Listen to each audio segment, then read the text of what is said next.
little fight on the landing ground.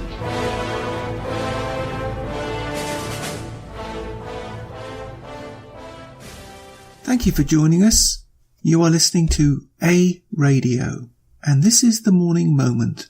Please click on the follow button on Spreaker.com. Now, I make no apology for taking information from where I look, and I will take information in more than one case from the same place, because I think looking back at the past helps you understand the present and the future. The point this makes is exactly that. It's exactly what it says. More than 50 years ago, they knew what was needed. They didn't suffer from ridiculous clamps on freedom and free speech. They just got on with their lives. No one tried to force their foreign views on one another. No one demanded this and demanded that. They were grateful for work, food, a home, and safety, and quite honestly to try and better themselves. How times have changed, and I would wager not many people would say for the better. This piece is from The Coast, again BBC Open University, and the links will be on my site.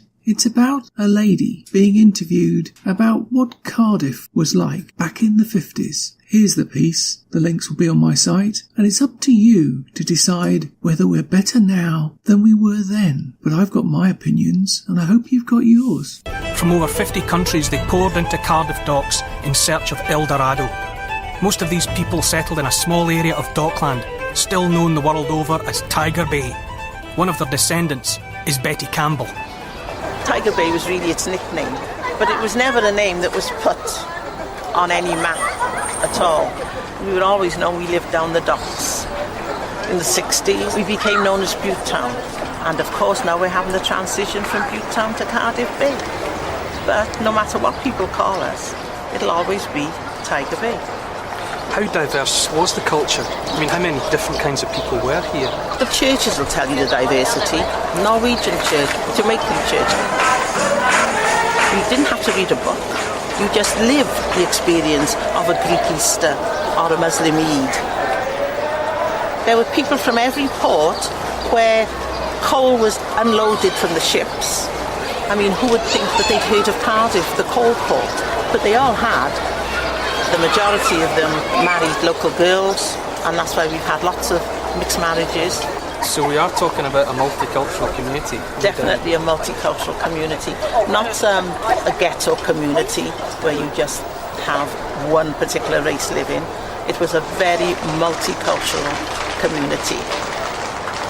I mean, my own grandmother was white, and people looking at me would never think there was a drop of white blood in me. But on my nana's side, and her name was Catherine O'Leary, on her side, we were white all the way through. We all realised that we were all different. We had different religions, but the main thing was to have respect. We didn't tolerate each other, we respected each other. And that is why everyone got on so well. Really, we were before our time. You can find more at aradio.wordpress.com, where you can find links to us on Twitter, Facebook, Instagram, iTunes, iHeartRadio, Gab and email. You can now find us on Spotify. Just go to the podcast section and type Canadian Politics with a Twist and you'll find us. We are continuing to reach out to you, so please pass on the links. Please click on the follow button on Spreaker.com. You can listen to all my morning moments at Spreaker.com under A Radio, that's EHRADIO, A Radio, and please click on the like button. And you can find all my podcasts and morning moments at aradio.wordpress.com and click on the Morning Moments tab.